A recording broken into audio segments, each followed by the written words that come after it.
We sort of said from the beginning of Sunset Overdrive, what would happen if societal norms were stripped away? Would we become creative like Burning Man, or would we become something oppressive like Lord of the Flies? When Marcus and I were first working on our pitch for Sunset Overdrive, one of the things we focused on a lot was these different fashion trends and just people dressing in odd ways. We had a huge collection of all these different ideas of like mods and rockers and just all kinds of crazy different fashion eras, and we handed those to Jacinda, and thank goodness she pared them down to something reasonable and doable. We started taking all the fashion reference they gave us and separating them out into 3 different buckets. Mainstream fashion is basically anything that a normal person would wear.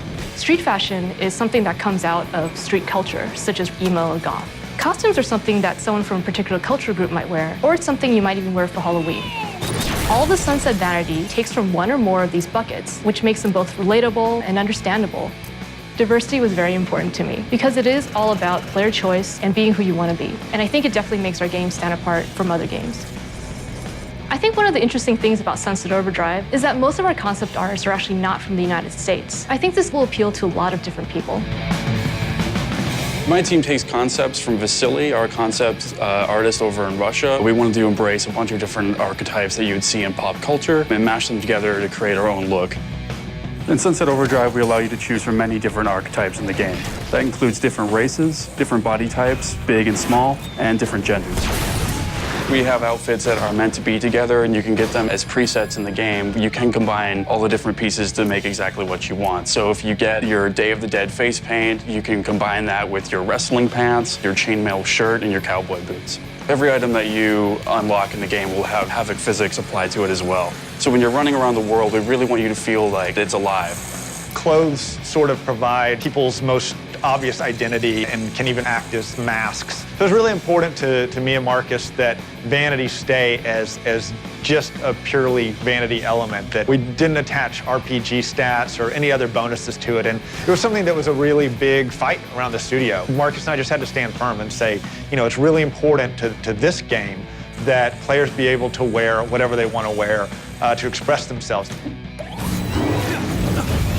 I like the hairstyles, especially the creepy 80s metal band style. I just like the way it looks moving around when you're doing our traversal in Sunset City. And I would say that my favorite of all time is that we can be a luchador given the right combination. I mean, any chance to actually be a luchador running around Sunset City is pretty amazing. One of my favorite vanity items is the bunny ears. It's so absurd and weird. It just feels good running around with tall bunny ears. I don't know why I don't wear them all the time. For items that I can't really believe we got in, we do have a physics-based kangaroo head strapped to your crotch and nothing else. Oh, the kangaroo codpiece. Early on when we were pitching the game, Drew had used in a reference that he would be wearing nothing but a kangaroo codpiece. We knew we wanted it to be really different and really stylized and pretty out there.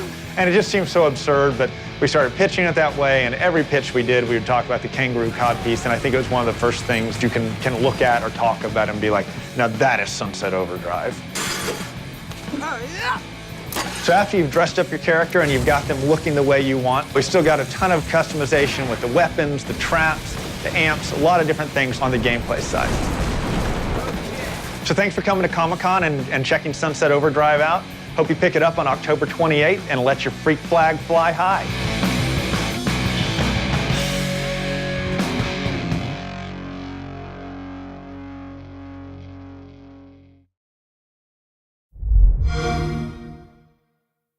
Xbox One, now starting at $399.